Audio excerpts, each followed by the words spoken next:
Yes, you guys, welcome back to a pretty different video for today. A video I was not expecting to make because when it comes to the press conference, normally I review that aspect of it in the previews, but with the press conference today though, Lampard had a few words to say and I'm going to be reacting through things, giving my thoughts and opinions as well after, Lampard's finished making his points and that. And Lampard came out today and he was not holding back, you guys. It was a mad one. It was a pretty entertaining one too. And let's just break down and react to the press conference from Lampard today. I'm going to let you guys know too, I'm going to focus on the main talking points.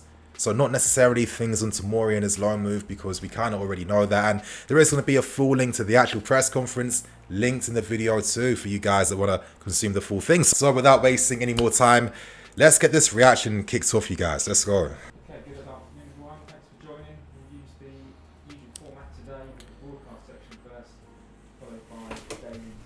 You said before that you need to just block out the noise when you hear speculation regarding your future. When there's other managers' names, successors' names being bandied around, that must be difficult. How do you block out that noise? I don't listen to it. But when it's everywhere, it's hard to No, I don't. Well, I don't. It's only everywhere. If you want to go scroll through maybe social media or something, I don't do that. I'm not stupid. Do you know what I mean? I know what the pressures that come with managing a top football club. But I only do my job, so it doesn't matter to me. I mean, when you're asking a question like that, like what type of answer are you really trying to get? You know what I mean? Like, is Lampard going to be out here saying, "No, yeah, I'm feeling the pressure. I'm seeing the names like Nagelsmann and Tuchel, and these guys are better than me, and I'm completely under the pressure right now." With a club like us that has big ambition, big standards, regardless if you're the former player, former legends, there are those certain standards that you have to maintain and.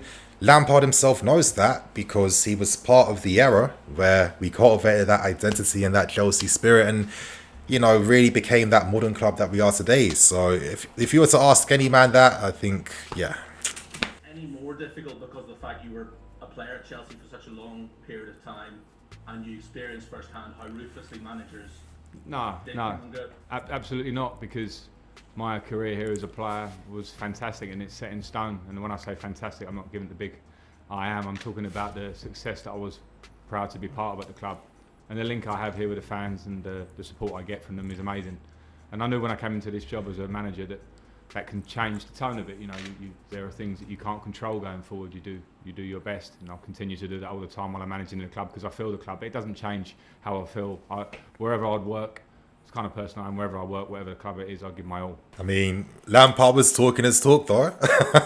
Lampard was talking, and obviously when you've won the things he's won, broken the records he's broken, I think any sports person, sports figure who's achieved those successes, yeah, they can say what they want. So Thank you. Let's move, you guys.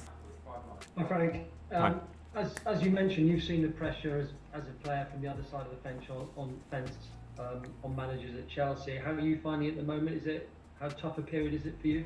The pressure's fine. Listen, you're obviously more happy when you're winning games. I was more happy in November and October than I've been in sort of mid-December onwards. But it comes with the territory. I think you can look around the Premier League and you can see teams this season that have had problems, teams now that are having problems that we're not used to having problems. So for me, I just have to get on with the job. Obviously, you guys know I like to read between the lines, and Lampard is mentioning basically trying to say everything's fallen down to what's happened recently. Is that the fairest reflection, I guess, what he's trying to imply? And on top of that, other managers have been struggling. We're seeing now with Liverpool, that recent 1-0 defeat against Burnley, 3 points out of the past 15. It's like every manager this season has been struggling at times. So yeah, let's continue on. I think the new players you've brought in have been a bit surprised by the intensity of the Premier League. We saw last night with Burnley that any team can beat anybody else. Has that surprised them, do you think? Well, I think some of the new lads have been quoted as saying that we've got the most physical and fastest league in the world. We feel that here, and I think it's pretty clear to see. So. When I talk about players needing adaptation, and we've seen great players need time in this league to kick in, especially when they're young, because they come to this league fresh, then it's very normal if they do feel like that. I think to even expand on that, Werner, club interview from the club's official website, basically said those things himself. The intensity surprised him because in our league, in other leagues, the weaker teams sometimes they don't put up the same type of game. They don't match that same intensity. But here, you know, every team is going to get a result. Doesn't matter if you're playing against the big boys. And we've been seeing that a lot recently this season. So, you know, I look at examples like recent ones like Ndombele. Last season, people are calling for him to get moved on X, Y, Z. But I mean, if you know Ndombele, seeing what he's been doing at Lyon, I mean, the guy's talent's ridiculous. And is it any surprise that after acclimatizing to the Prem, he's able to show that? And you know, there's so many examples of players that are needed to acclimatise to the league. So, yeah. And how much time do you think it will? I mean, it's a difficult question. Probably it will take to get the best out of this group. And you keep saying it's a work in progress, but I mean, how long do you think it is until you?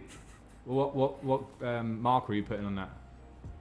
Well, this season, will you need another next season until we see the best? Well, I'm not going to sit and talk about next season. It will be a nonsense. Any manager in a job in the Premier League wouldn't talk about the next season because you can only worry about what's in front of you.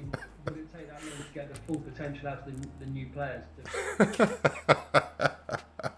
The way this Jano's voice is just quavering, just like no conviction in it right now. Well, again, I'll ask you the same thing. What's the marker on that? What are you talking about to get someone playing, you know, like Eden Hazard did in the prime of his career here? What are you asking for? Yeah, well, this season, when are we going to see the best of the new players? Well, that's what we're working to, yeah.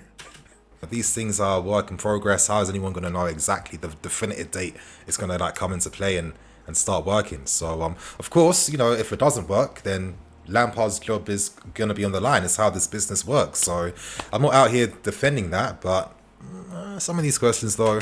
But in terms of what you've got with the guys, you know, the guys got available, so some of the fans are perhaps a bit frustrated that Piquet's not playing more at this point. I mean, could you just sort of, I know you've talked about it before, but can you just give a word to them about why it's, you know, it's not been the right time to have him in the team? Yeah, because I'll have 5 centre backs and I can't do this job and expect to appease or please, you know, every fan will have their own opinions. That's football, of what players you should pick or not. And when you're searching for consistency, or when we're in a long unbeaten run, nobody questions it. Maybe they do when you're not playing so well, but I have to pick 2 out of the 5, and those numbers don't always add up. Fikayo's a developing player, a very, very good player. I've seen him rise from arriving at Derby as a quite quiet lad and a good talent to being one of the best defenders in the Championship and then an England international and a Chelsea regular. So I think his journey's been great, and whatever the next step, whether he goes on loan or not, he's going to be a top player, but he's a developing player too. You know, sometimes I like thinking these like conferences sometimes, we already know that Tomori's going to Milan. So I wonder why managers, I mean, I guess in case anything was to collapse in the end, you don't want to have egg on your face. Maybe that's the context. I guess I'd understand that if that was the case. But yeah, this Tomori thing too, it reminds me of something from last season where, you know, there was a lot of critique about this favoritism towards like the English guys and to the youth. And it feels like it's a complete contradiction this season now. And it seems like it stemmed from the fact that we aren't winning. And I don't know, of course, we've had Zuma and Silva who've contributed towards such a great defence for us this season. And what's the argument that Tomori should be like the third understudy, I guess. But, you know, there was criticism before about not having meritocracy. But is this not a prime example of that meritocracy? If Tomori maybe, again, I don't know. But if he wasn't obviously showing the same levels as the other guys. Hi Frank, I wanted to ask a question about Peta. At a time like this, when confidence seems to be low in the squad and lots of players individually seem to be struggling, how valuable is it to have someone else around the first team who, like you, has had a similar winning mentality as a player and similar experience of good and bad times at the very top level? Well, to be fair, Liam, I think if their confidence would be shot if they were to read some of the pieces that you write at the minute, because I read some of them, and some of the confirmation bias that you always engage with, and it's like a sort of almost like a social media pundit to try and get a reaction in a negative way. I read the piece of them No, he well, did and not. it didn't go both ways. So I think for a journalist to be objective would be a big start, because if players do read it, I'd feel like that. In terms of Pete, I think his experience is vital for the club, that we use our experiences, because even in years that we were successful and we look back and we're holding trophies, Nah, you guys, I just got to pause that for a second after what I just heard. Wow, Frank. Hey, Frank came with the receipts for this press conference today. And you know what? I can imagine it's going to be them ones where it's like Frank, reacting to the media. Is this like a sign of he's feeling the pressure and he's having a meltdown? I mean, I don't know. For me personally, it's that typical cliche football stuff where it's only black or white anytime anything's perceived. And hey, for me, listen, if I'm Liam Twomey, if I'm writing things, I think it's quite cool that the manager is actually reading it and is actually involved and invested in it too. And, we all men here, you know what I mean? We're all men. So just how Liam's allowed to, write his pieces, Frank's allowed to respond back to them. So, yeah, I got more opinions on this, you guys. So let's like keep this thing going. There were tough moments in them, tough moments to whatever degree, and there's some really solid squads in those years as well. So we've been there before. We know what it takes to turn the corner. So we work together on that. James, talk sport. I mean, I've read those same articles. You guys know that when I read the Havertz one, I didn't think it was too accurate. The context was lacking. And it was what Frank said too. It's something that I feel like I've been seeing a lot more of, especially this season. It just feels like there's this regurgitation from social media that the journals are just like, the mouthpieces for. It's like they're catering content towards that, which, hey, from a business point of view, I'd probably understand. With The Athletic, I look at The Athletic, they're kind of like the media equivalent of Uber. Like the company, they're like signing all the best journalists, all the most relevant journalists from, the papers they used to write for, the magazines they used to write for before, and naturally, you know how the Uber model works. It's business. It makes sense. Like, considering the sub fees are always like super low too. You know what I mean? I get, the business plan, get that market dominance, and they probably got. I mean, they have massive investors behind that can afford to run, The Athletic at a loss, because it's about getting that market capital. So is this like taking anything away from the writers? Of course not. I mean, they're all talented in their own rights. Let's keep that facts straight, yeah? Let's go on, you guys. Frank, there has been some criticism, I guess, about the rotation of the squad. But when you look at how many players are necessarily making their spot their own, it only seems to be Edouard Mendy and Mason Mount, those two players that really merit their squad. Reece James, Ben Chilwell. Yeah, I mean, it's something that gets asked a lot when you have a squad and you want consistency in selection, but players have to make places their own, as you alluded to. I don't just think it's those two. I think there are other players at different times that have made it their own. And yeah, we're all working towards that, of course. There'll be times when you utilise the squad, there'll be times when you want to have continuity. But at the end of the day, we know that some individual form has not been at its best lately. So I have to make changes. If I didn't make changes, I think sometimes people will criticise that fact. So I just have to make the decision I see. Yeah, in my opinion, sometimes I think meritocracy, it's just my personal opinion, like there's got to be like certain levels to it. I look at that Leicester game, for example, regardless of maybe Zuma's form being down a bit, there's certain situations in game that Zuma's going to deal with, and like his relationship alongside Reece James, like I feel like they should like matter, and that should like add up, and that should be important as well, and maybe not just like entirely based on who's performing well, but that's only my opinion, to be honest. Some of the words you used after the Leicester game were slow, sluggish, and you said some of the players lack desire. Is there only so much you can do as a manager when you prepare your side for a game, for them to put in a performance as they did? You sometimes feel a bit helpless at times. I don't think, I'm not sure I said lack desire. If I did, then okay, but it was definitely slow and sluggish. I definitely hold to that. And one of the things I think that set us out as a team last year was our energy.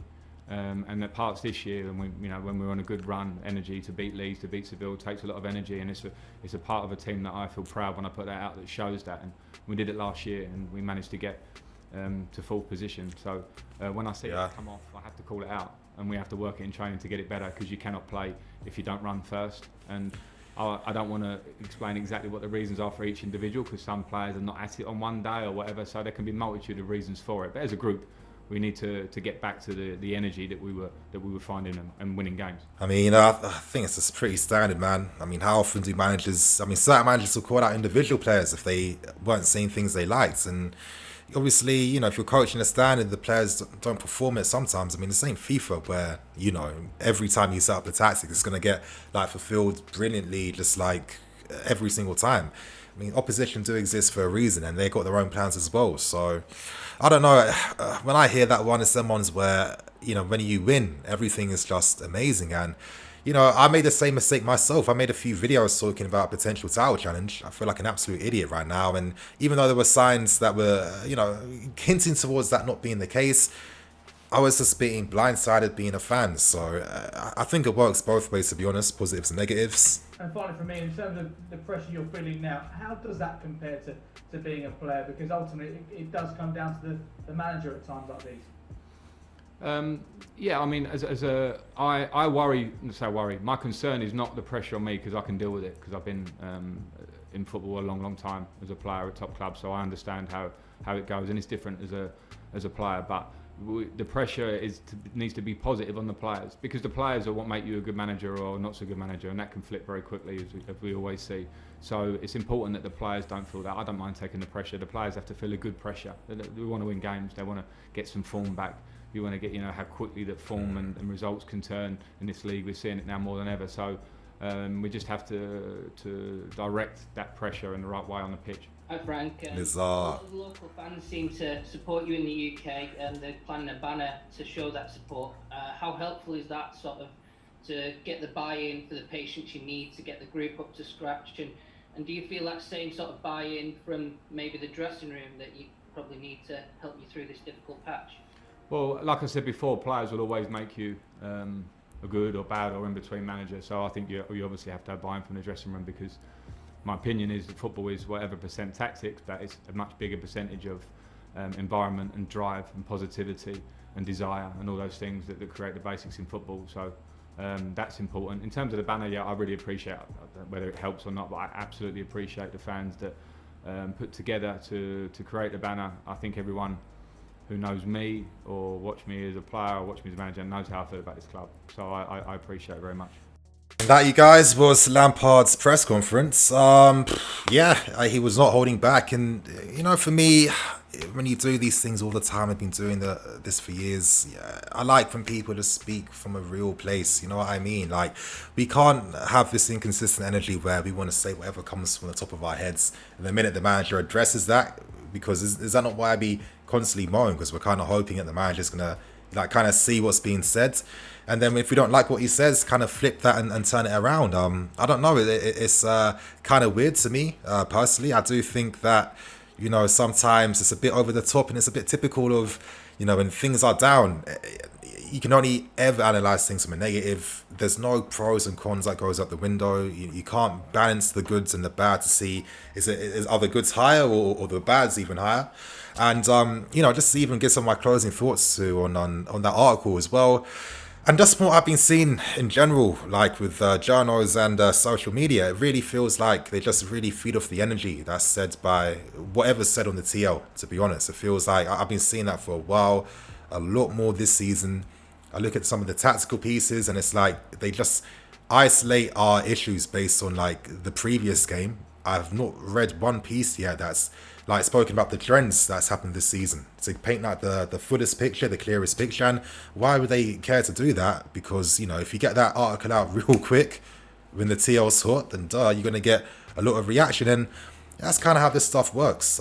You know, like I said, you guys, this Havertz video with all the things I'm doing, it's hard to just get the content out just like that. Bear with me. But you know, my biggest criticism personally about that article was that there was not much context. You know, Havertz is exclusively good as a 10. I mean, that's not accurate. Last season, for the first half of last season, he was struggling. He didn't really do too much in Europe. You know, games versus Juventus really kind of exposed him. And I guess it's kind of natural too in that sense, because in football, you know, if you showed your Havertz, you're showing that you're a key player, then teams are going to have different plans for you for the following season. And it's mad because in the second half, when we were, you know, last summer, all the links with Havertz, you know, but when lockdown came in, when, you know, we were watching Leverkusen, because the Bundesliga was the first, like, games on TV during that time. You know, Havertz was getting all the buzz playing as a false line up front and playing on the right-hand side. And you know, when you kind of then assess his entire career, he's kind of played in so many different positions that he hasn't really ever had a proper set one. So I guess it comes down to the understanding of the player. You know, Kai it's always been said in Germany, he's seen as that complete attacking player, and you know, of course, people will have their different opinions on how to get the best out of that. But if you've got a player that can kind of do everything, yeah, I mean, you know, I understand why Frank might have different ideas to use him. And, you know, considering the context that's faced Kai this season, you know, new league, new intensity, you know, COVID, all this type of stuff, being so young too, coming for massive money. You know, with this conference today, I got the impression that Lampard was kind of, you know, in defense of the young players from some of the criticism that they've been getting, you know, your Werners, your Kais, that's not helping. You know, you got to accept, you know, people would have to think, oh, because they're on big money, it means they're not a human being anymore. And, oh, if you can't act the pressure, you know, if you take the good, you can't take the bads. I mean, come on, you guys. No one would apply that to their friends or their mum or their dad or anyone. But with our entertainment figures, I guess we do, innit? But yeah, that's what I've got to say on things. Got more content to release today, you guys. I mean, EFC. This is Blue Lions TV. I'll catch you guys later with some more videos.